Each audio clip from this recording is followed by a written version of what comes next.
For my oral presentation, I'm going to be discussing Thinking Critically 8.2, Volkswagen and their defeat devices, which starts on page 179.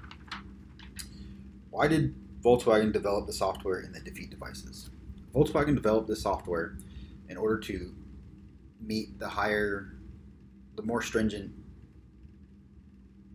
emission standards to curb the NOx emissions from diesel engines.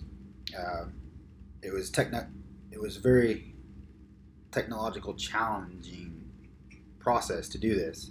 Other car manufacturers, well, no diesel engines were sold in the United States from 2000 for the years 2006 and 2008 um, because of these higher standards. So that's how difficult the problem was. No diesel engines were sold. No consumer diesel engines were sold anywhere in the United States because these were so hard. And Volkswagen was striving to become first to market with this new, better engine that was cleaner and it got even better gas mileage than cars of past. And they were unable to mechanically come up with a way to do this, and so they could have thought it would be cheaper and easier to develop the software defeat device that would trick the regulatory testing. Second question: has Mueller's commitment to maximum transparency helped or hindered the situation?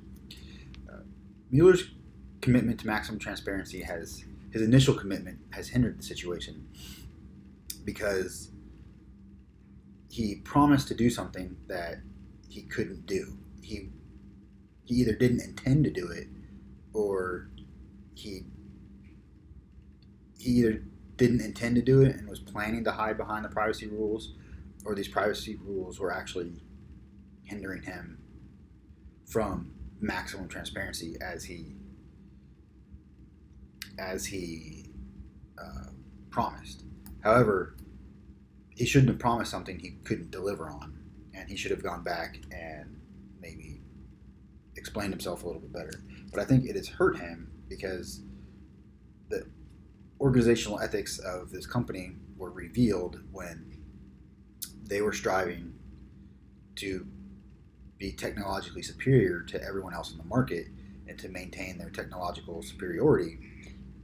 They cheated by creating these defeat devices instead of coming up with a solution. Now, other cars that are on the market today that are in full compliance, the diesel engines, they don't get as good gas mileage. They didn't get as good gas mileage as they did before the CARB 6 requirements, but they do meet the emission standards. So there's a question as to why people would buy those cars if they're more expensive and they used to get superior gas mileage, which made them worth it, but now they don't. So um, he, the company, um, the company's commitment to maximum transparency was not what was ill advised. Would you buy a VW car based on the information in this case? Why or why not? And I'm kind of a cynical person. I owned one of these cars, and the reason I do not own it now has nothing to do with the the scandal. However, my wife is happy that we don't own it because we'd be unable to drive it, and we couldn't sell it for anything. So she's happy that we got rid of it before this happened. But being that I am cynical, I would think that there's no way VW would do this again, and so any cars that they produce now would meet emissions requirements. And I know a bunch of VW owners who do not buy these cars in order to resell them. They buy these cars to keep them until they stop working because they get such good gas mileage. I don't think I would buy a Volkswagen. I don't think I would buy a diesel engine now. They're just not worth it because the premium you pay to have a diesel engine, because they're more expensive, there's more iron and steel, there's more raw materials that go into a diesel than a gasoline engine, and so they're just higher priced. And now the lower fuel economy doesn't justify purchasing the higher purchasing a more expensive vehicle. So I wouldn't buy one based on that reason, but I would still buy one based on Volkswagen's reputation. Um, what should Volkswagen be doing to recover from the scandal? I think Volkswagen should be. Um, I think they should fire everybody involved in the scandal because it was a failure of organizational ethics. Now, organizational ethics is described as the the uh, the organizational commitment and their values and norms and accepted practices within the organization, and their value of being technologically superior, first to market, and maintaining their pride. They're maintaining their place as the world's largest automobile manufacturer, which they just received that title. They 10 years ago or 10 years prior, they almost went bankrupt, and they said in 10 years we're going to be the world's number one manufacturer. It took them 11 years, but they were the world's number one automobile manufacturer, and I think that hubris got to them, and at that point they were willing to do anything to be first to market, to come out with a superior car, and that organizational value trumped the ethics of doing the right thing legally.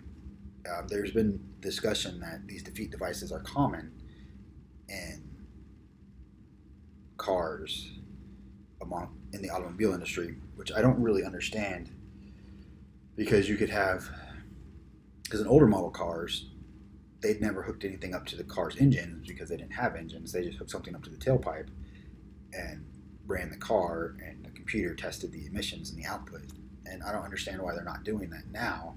I think that is a flaw in the system, that it opens it up for these defeat devices, because it opens it up for these defeat devices because if you hook a computer up to it, as what happened in the Volkswagen case, it changed the way it was running. So now, if you just hooked a detector up to the gas pipe, it would be easier to, it would be harder, it would be easier for the government, but harder for manufacturers to bypass. It'd be easier for the government to enforce regulations and harder for manufacturers to bypass the standards. And there is a long practice of this. I remember as a child, my mother would take her car to an auto center to have the carburetor adjusted so it would pass emissions, and then after she passed the emissions, she would take the car back to the auto center to have them readjusted so it would run better. And there's stories of, on a personal level, or not, but people have cars that wouldn't pass emissions, and they do things to the cars in order to get them to pass emissions, and as soon as they get through, they reverse the changes they made. And so I think this is something that goes on a lot, and people are going to do whatever people are going to do, but as an organization, as witnessed by Volkswagen, demonstrated by Volkswagen, the organizations have to sell legal products, and they put stamps on those products saying they passed California emissions and they passed American emission standards, and when in fact they didn't, and that was illegal, and they have paid a heavy price for that. But I don't think that their reputation will be forever tarnished, just like Ford is no longer tarnished by the Pinto disaster, and Chevy is less tarnished by the Cobalt disaster. And these are case studies on how to improve organizational ethics, just like I think the Volkswagen case will turn out to be a case study in how to improve and maintain organizational ethics and values, and that no matter what, they have to abide by the letter of the law and not just the spirit of the law. Thank you.